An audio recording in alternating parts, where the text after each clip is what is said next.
We've spent 3 seasons trying to figure out the geography of Fromville.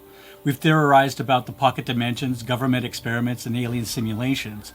But heading into the highly anticipated Season 4, I am here to tell you that we've been asking the wrong question since day one. Our favorite characters are not trying to escape a physical place on a map. They are trapped inside a living, cursed storybook. And the author has just stepped off the page to rewrite the ending.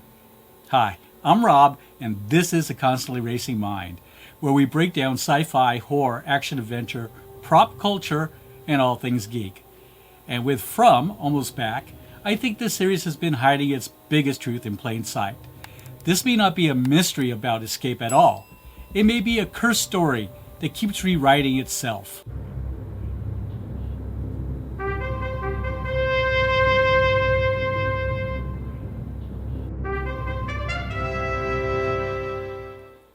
Today, we are going on the ultimate deep dive into the cosmic tragedy of From.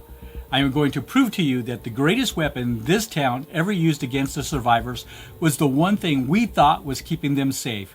We will uncover the 500-year-old original sin, decode the true identity of the monsters, and reveal the grand unifying hypothesis that explains exactly how the characters can shatter the time loop once and for all.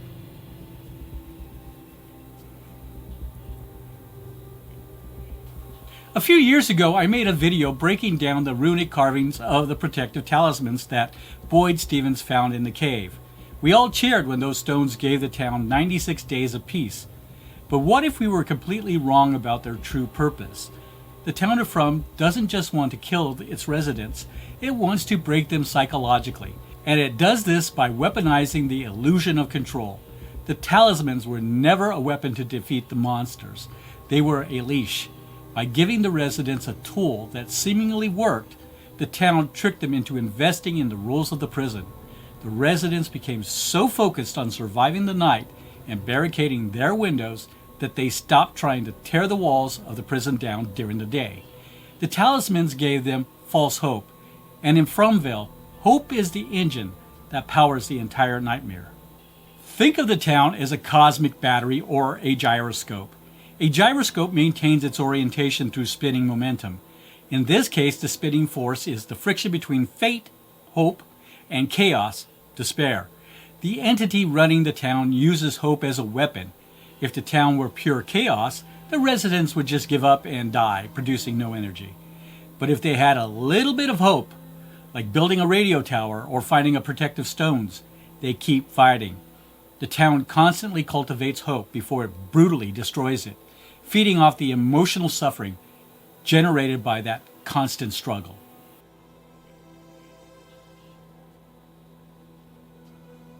So who is feeding on this hope? Going all the way back to Season 1, Father Kotri delivered the core thesis statement for the show, the Book 74 theory. Pointing out that the Catholic Bible has 73 books, he asked if the trapped residents were currently living through the book that has yet to be written. He even questioned how the story could end if all the players remain on stage, blatantly hinting that they are actors inside a staged script. The town is a metaphysical prison, a literal story brought to life that must repeat its chapters over and over again, and the people trapped there are not chosen at random. The town is running a reincarnation casting call, pulling specific fractured souls back into the narrative to play out their roles in an endless 500-year loop. Tabitha and Jade are not just new arrivals. They are the literal reincarnations of Miranda, Victor's mother, and Christopher. They are the same souls brought back across different timelines to try and solve the puzzle they failed to solve decades ago. The terrifying visions they experience, the Civil War soldier, the symbols, the children, are not hallucinations. They are memories bleeding through from their past lives, this very same story. The town meticulously casts archetypes: the protector, Boyd, the seeker, Tabitha, and the skeptic, Jade, forcing them to endure the same tragic narrative beats until they either break or figure out the script.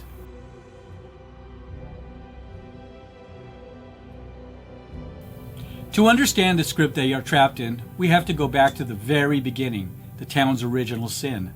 Based on the cave paintings and Fatima's horrifying revelation after giving birth to the reborn smiley creature, we now know the dark truth about the monsters.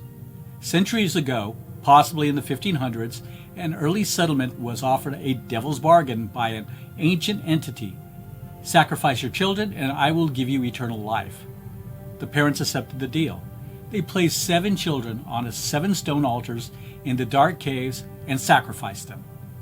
But as a cruel cosmic joke, their reward of immortality stripped them of their humanity and their memories. They were transformed into the nightmarish, smiling monsters that roam the town today. The monsters are not aliens or mindless demons. They are the original parents, cursed to live forever without remembering who they sacrificed or why they did it. Their permanent, terrifying smiles are not a sign of joy. They are a physical manifestation of their prison, forced onto their faces by the entity that controls them. Meanwhile, the sacrificed children are trapped in the tower. The word they constantly chant, and kui, translate to remember. But here is the massive twist. The children are not haunting Tabitha. They are screaming at their parents, the monsters, begging to be remembered. However, because the curse erased the monsters' memories, the parents and the ghost children wander the exact same town but can never perceive each other. Tabitha and Jade are simply the middleman, tasked with breaking this cosmic amnesia.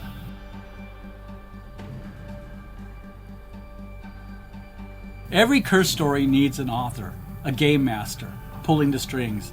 In Fromville, that is the man in yellow. The entire framework of From is a modern retelling of the 3,000-year-old Greek myth of Kronos. Kronos, the god of time, or decay, devoured his own children to prevent a prophecy of his downfall, trapping them alive in the dark. In our story, the man in yellow was likely the original corrupted colonial priest who convinced his settlement that God demanded they sacrifice their children. To prove his faith, he sacrificed his own son first, the entity we now know as the Boy in White. This cosmic tragedy shattered reality and created the pocket dimension of Fromville, locking the father and son in an eternal chess match. The man in yellow rules through fear, arbitrary rules, and cycles of despair, perfectly mirroring Kronos.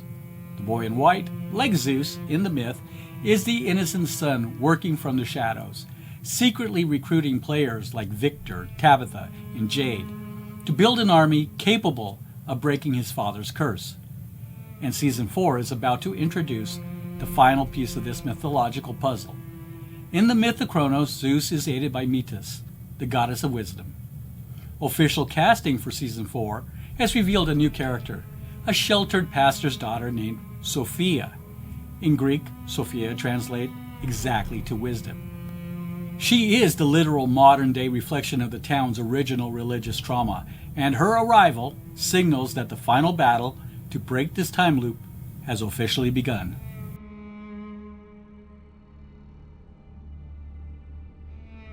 But the author will not go down without a fight. The man in yellow operates on a strict set of narrative rules. He punishes hubris, and he executes any character who dares to uncover the truth. We have seen the town eliminate characters whose narrative purpose is fulfilled, like Father Catre, whose death was required the moment he passed his crisis of faith over to Boyd.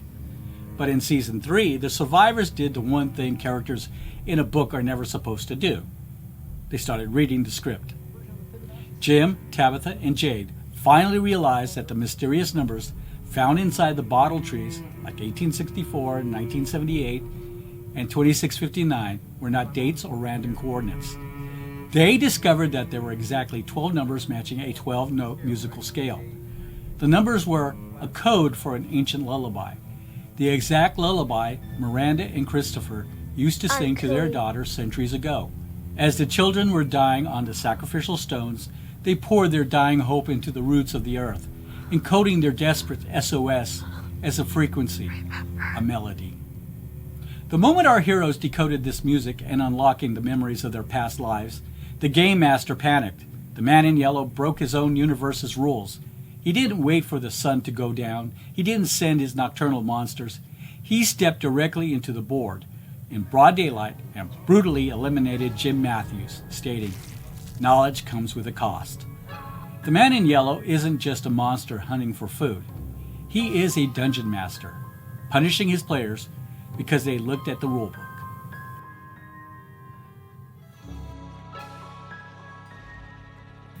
So heading into Season 4, the rules of the game are completely shattered.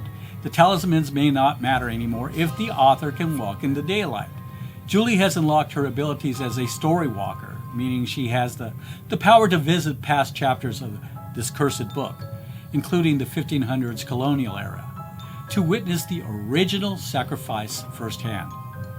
But if they are trapped inside a story that actually feeds on their hope and suffering, they cannot win by fighting the monsters or building radio towers. How do you escape the cursed story? You don't finish reading it, you close the book. The nursery rhyme warning in Season 2 was completely literal. The touch, they break, they steal. No one here is free. Here they come for three, unless you stop the melody. The characters currently believe that the decoding and playing the musical lullaby will free the ghost children. But playing the melody is exactly what reinforces the 500-year-old time loop. The children encoded their dying hope into the roots of the earth, and that hope acts as the dimensional glue keeping the town intact. To finally shatter the curse, Tabitha and Jade must realize that performing that song will not save anyone. They must literally stop the melody. They must silence the frequency by giving the ghost children permission to let go of their desperate hope. They must tell the children that it is okay to stop waiting for salvation, allowing them to finally rest. Simultaneously, because the original curse was built on the ultimate betrayal, parents sacrificing their children for their own survival, the only way to achieve cosmic checkmate is to do the exact opposite. A parent in the town must willingly make his ultimate sacrifice, giving their own life out of pure love for that child. This selfless act will prove to the metaphysical prison that love is stronger than the desire for immortality, permanently breaking the generational trauma loop that the Man in Yellow built. Season 4 is shaping up to be an all-out war against the author of Fromville. Do you think the Talismans were a trap all along? Do you agree that the town operates as a cosmic battery, feeding on hope, and that silencing the melody is the only true escape? That's where I land on it right now. If you think the town feeds on hope, if you think the monsters are more tragic than evil, or if you think the talisman were never the answer, I want to hear your theory. Like, subscribe, and I'll catch you in the next breakdown.